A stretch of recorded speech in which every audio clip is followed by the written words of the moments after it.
Hey folks, it's John with KGTropicals.com. It's Sunday, September 7th, 2014. Welcome to this edition of Tank Talk. Like we did last week, we are going to go back and revisit a topic that we covered a long time ago. And this one's kind of exciting because this is going to be an actual 5-part series. And it's going to be a series of videos that I started a long time ago and never finished. And I've had a ton of people email me and say, John, where's part 3, 4, 5 of Fish Keeping 101? That's what we're going to revisit in this series here coming up. It's going to be a 5-part series.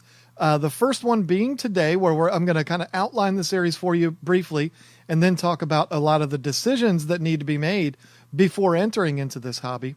Episode 2 is going to be about gathering the equipment and all of the deals that you can find and stuff like that for putting together your new system. Part 3 is going to be cycling your aquarium. If you recall, that's another topic that we covered a while back, and it's one that's worth revisiting again because it's such a big topic. Then we're going to talk about the fun part. We're going to talk about getting fish. That's always everybody's favorite part about it. And then we're going to wrap up the series with part 5 with common problems and frequently asked questions. Now, just like we did last week and the week before that, every episode of Tank Talk, the video series, is going to correspond with the podcast that particular week. So the podcast that's going to upload this coming Tuesday is going to be the same topic that we have here right now, just in much greater detail, where I can really open it up and talk about this stuff in much more detail than I can here on this video. So before we get into the decisions that need to be made, there are a few kind of important things that I want you to think about before getting involved in this hobby. So let's get right into that, and then we'll get into the decisions that need to be made. Okay, so you're looking for something to do, you're bored, you're looking for a new hobby, and you're thinking that fish keeping might be the thing that can fill that void for you. Well, I want you to think about a couple of things before you go out and start spending a bunch of money. First thing I want you to think about, folks, is that fish keeping is a very time-consuming hobby. It's not the kind of thing that you can set the tank up and then just sit there and look at it forever and ever. No, there is work involved, and it's a lot of work. And if you're someone who is afraid of putting in the work to keep your tank pristine, it might be a hobby that you want to stay away from. The next thing is fish keeping is very expensive. You come across these ads where people talk about $1 a gallon sales and all of these special deals that you'll find out there. Trust me when I tell you this, in the end, you end up spending a whole lot more money than what you're thinking you're going to spend. So understand, fish keeping is a very expensive hobby. And the last thing is, it's addicting. It's so addicting that there actually should be a rehab program for fish keepers. Because trust me, it can completely consume your life and take over, and you end up opening a fish store and a studio in your basement, and it can get very out of control. But if none of that scares you away and you're excited about starting your first aquarium, let me talk to you about some of the decisions that have to be made before you get into this. Okay, as far as I'm concerned, the most important decision you have to make before you get into this world of fish keeping is what kind of fish are you going to keep? I know that sounds like common sense, but so many people do it the opposite way. So many people say, I want to go buy my tank and then I'll figure out what kind of fish I can put in it. Trust me when I tell you this, folks, you're making a mistake if you do it that way.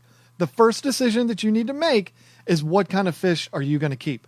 Because everything from that point on goes along with that decision.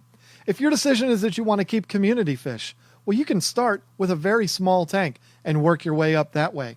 If you decide you want to keep arowanas, which is what got me into the hobby, you're going to want to start with a much larger tank than what you would start with if you were just going to keep angels or tetras. So make that decision first. How do you make that decision? Well, you could do it the old-fashioned way like I did back in the day. Go to your local fish store. Any fish store will do. And look around. Have a look at all of the fish that they have in there. Maybe talk to the shop owner and say, what's a good beginner's fish? We're going to talk about that in a future episode. But get an idea of what it is that you like. Maybe you're drawn to the big fellas, the big South American cichlids. Maybe you're into the cute and dainty community type fish. Maybe you're into things like discus or angels. You never really know until you get out there and look and see what it is that you like. And when you find that type of fish, then all of your decisions can be made from that point on.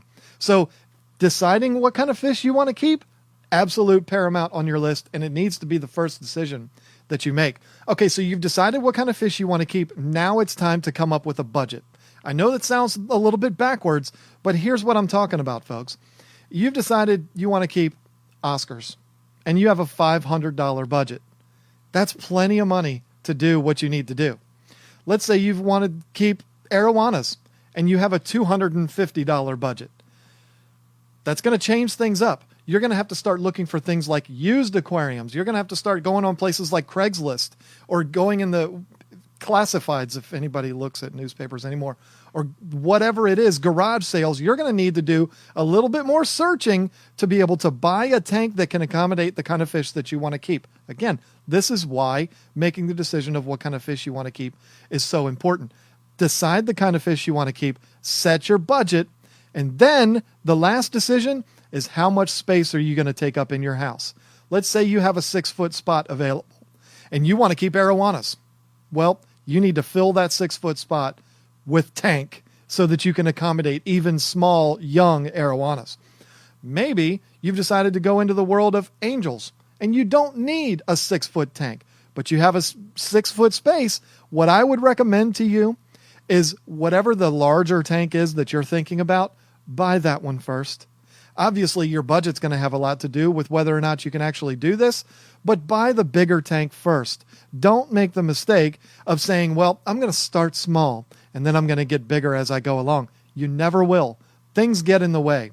If you set your budget and you can afford the larger tank that you're dreaming about, get that big tank right up front. You'll be so much happier if you do it that way. Trust me on this. Buy as big a tank as you can afford.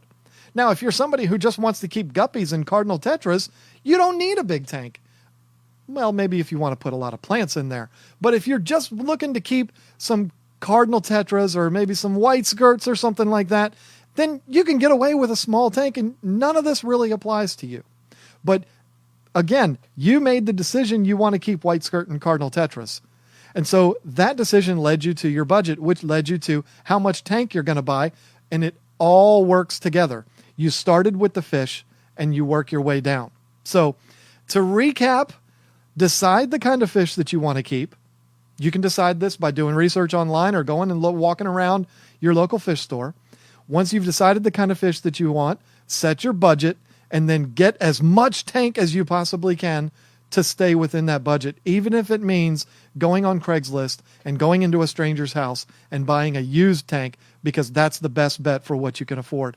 And then the last thing is, how much tank are you going to get? How much space are you going to occupy in your home? Fill it up, folks.